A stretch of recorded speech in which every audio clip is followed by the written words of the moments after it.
Hi, we're currently at the Ascot Resources booth at PDAC, and the gentleman standing beside me is the CEO of the company, Derek White.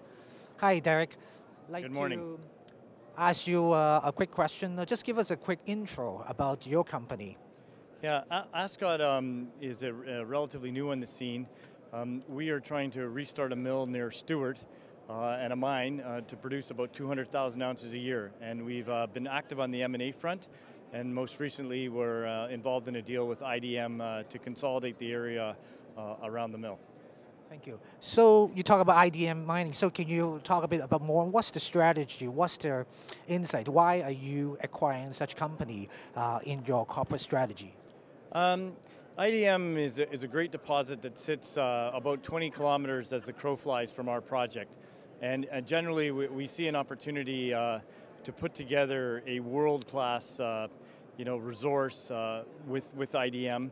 IDM has got 10 gram a ton material to start on an average 8 gram of material, so high grade. And it's within trucking distance of our mill, and significant synergies can be achieved. So we think for investors that's a really great thing.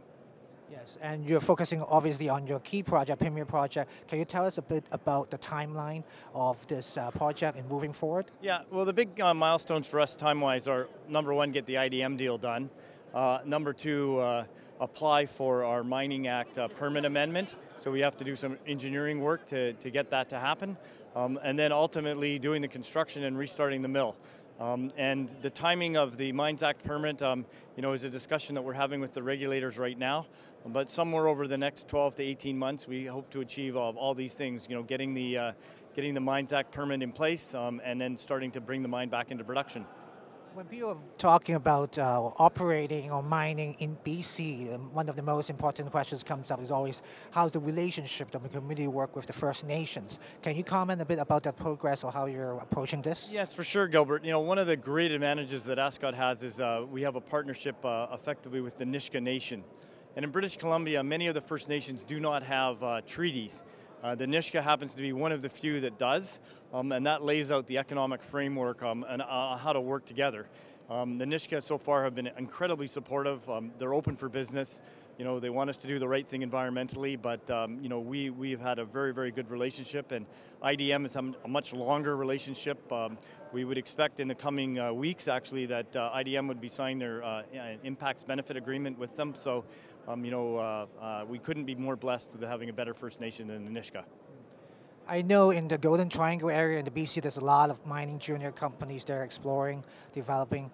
Can you tell us a bit why Ascot is so unique, and how do you compare yourself to other mining juniors in the region? Yeah, I think the biggest issue for a lot of people is infrastructure in the Golden Triangle. The Golden Triangle is full of mountains and glaciers and no roads and no power.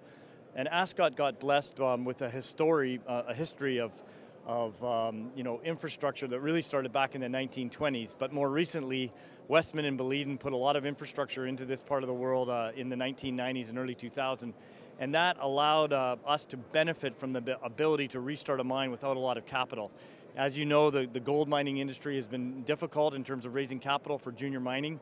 And so using a centralized infrastructure to take advantage of these high-grade deposits is really great. And we just happen to be the people that inherited this from the past. And in summary, would you like to let people know why investors should consider investing into Ascot right now? Yeah, I think generally we've seen a lot of I would say low value in the share price. And if you're an investor that can be in there for a couple period, maybe a couple years, going back into production generally brings a pretty big uplift into the share price.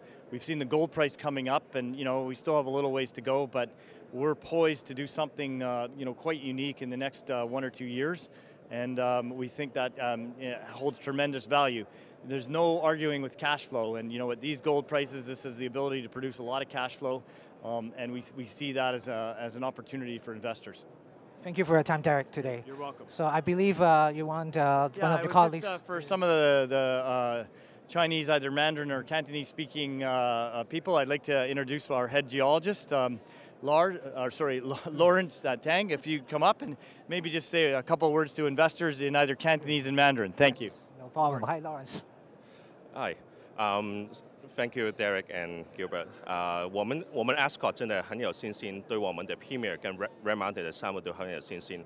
我们相信我们就可以重整这个 BC 省的金三角，创造一个低资本、高利润、长寿命的金矿生产商。因为我们有一队很有经验的团队，还有我们有很多的现有的基础设施，所以我们公司真的很有机会可以创造一个新的金三角的传奇，请大家留意我们 Ascot。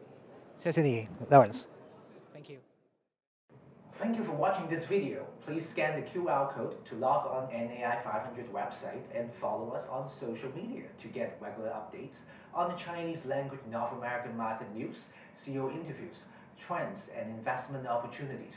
Click subscribe to our channel to watch more interviews and presentations.